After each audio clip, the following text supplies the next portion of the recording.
How about that? Memorial Day weekend, we remember those who have died as a result of war and violence.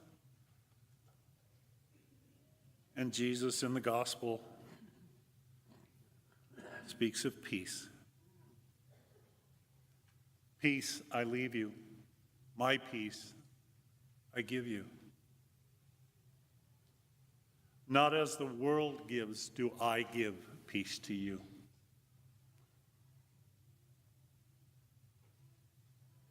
We will, this weekend, pause, remember,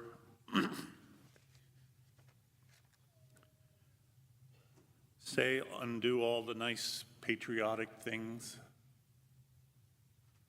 pay the appropriate lip service to all of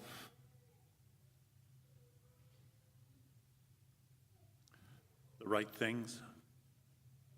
And then shortly after that, we, everybody else, the world, will go on about its merry way.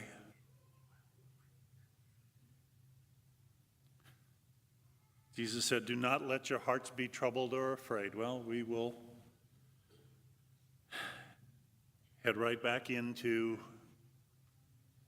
day-to-day lives, a world in which it's hard for us not to have our hearts be troubled or afraid. And we will continue Mass every now and then to pray for peace. Sounds good, and yet, do we get any closer to it?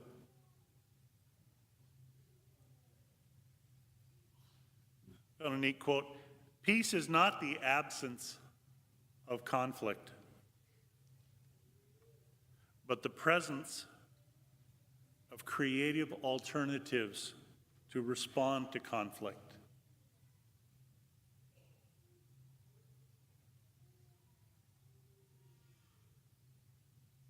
Do we do that?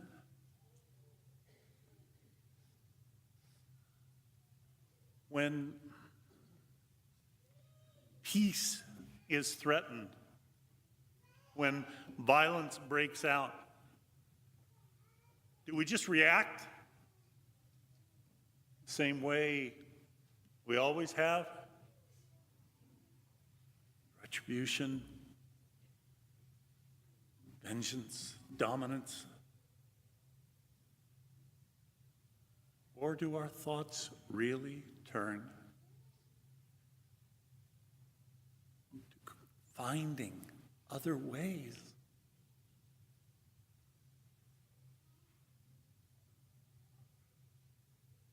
Jesus says, not as the world gives peace, do I give peace. What's the peace of Jesus? Well, there's two pieces, really. Two pieces of peace. How about that? There is, of course, world peace. And Christ wants us to have that draw to an end, certainly.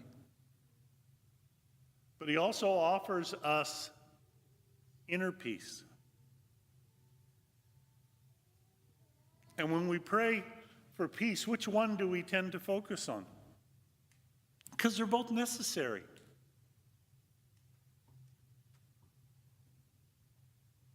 If we don't have peace within us, if we don't embrace Christ's farewell gift of peace,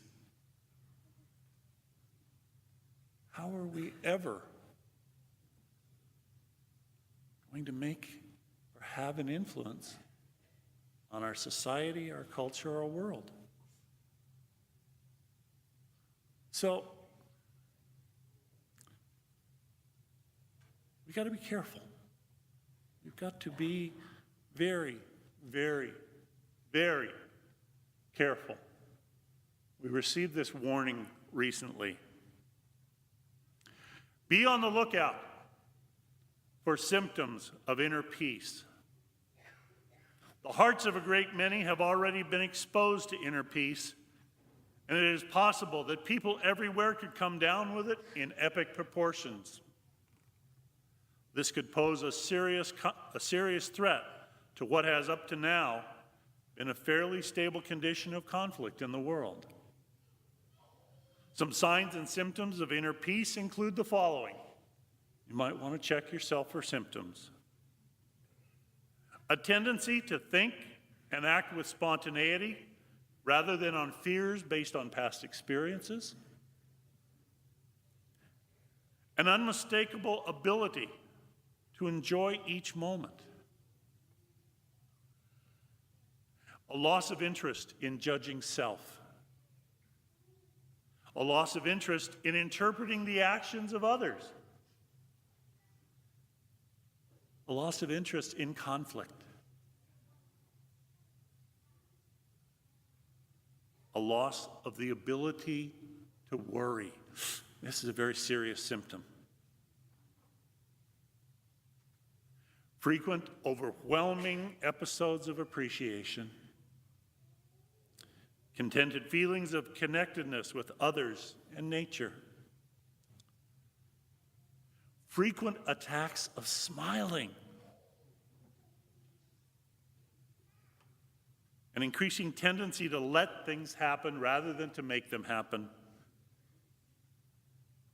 And an increased susceptibility to the love extended by others, as well as the uncontrollable urge to extend it. Warning, if you have some or all of the above symptoms, please be advised that your condition of inner peace may be so far advanced as to not be curable. If you are exposed to anyone exhibiting any of these symptoms, remain exposed, only at your own risk.